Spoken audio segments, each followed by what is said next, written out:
సమాజాభివృద్ధికి ప్రభుత్వ వ్యవస్థలతో పాటు దాతల సహకారం కూడా ఎంతైనా అవసరమని Visakha police commissioner doctor Shankhabrata Bagchi అన్నారు. విశాఖ పౌర గ్రంథాలయంలో కళావేదిక కల్చరల్ చారిటబుల్ ట్రస్ట్ ఆధ్వర్యంలో డాక్టర్ నండూరి రామకృష్ణ రచించిన సామాజిక నిత్య హితోక్తుల పుస్తకాన్ని సిపి ఆవిష్కరించారు. సమాజంలో జరుగుతున్న అన్ని సంఘటనలను, మార్పులను పుస్తక రచయిత దర్శింపచేయడాన్ని ఆయన అభినందించారు.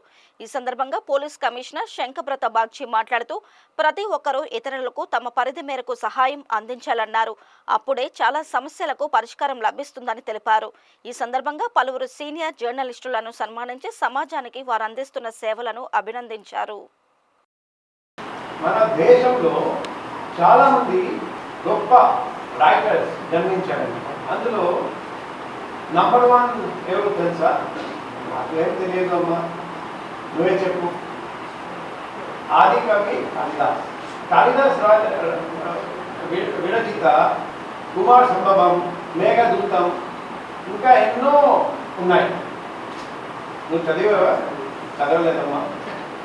అప్పుడు అమ్మ చెప్తారండి, నాకు చెప్పారండి, ఈరోజు కూడా గుర్తుంది. కవిత అంటే ఏంటి?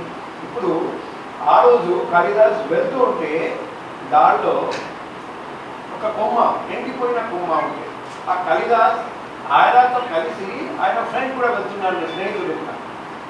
ఇద్దరికి చాలా రోజుల నుండి డ్రీమ్ ఉండేది కవిత ఆయన. సో ఫస్ట్ కాళిదాస్ అడుగుతారండి, నువ్వు చెప్పు, నువ్వేం చూస్తున్నావు? సో ఫ్రెండ్, ఆ స్నేహితుడు చెప్పారండి, శుష్కం కష్టం తిష్టతి అగ్రే. అప్పుడు కాళిదాస్ రిప్లై ఇస్తారండి, నీరస తరువన పూరత భాగి. సో మనం తేడా మనకు కనిపిస్తుంది, అనిపిస్తుంది. కవి సామాన్యుడు తేడా మనకు కనిపిస్తుంది.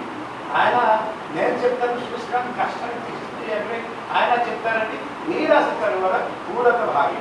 ఈ పుస్తకం చదివితే ఇది ఒక మన సమాజంలో ఏం జరుగుతున్నది ప్రతిరోజు మనం న్యూస్ పేపర్ చదవడం అక్కర్లేదు, ఇది చదివితే మనకు తెలుస్తుంది.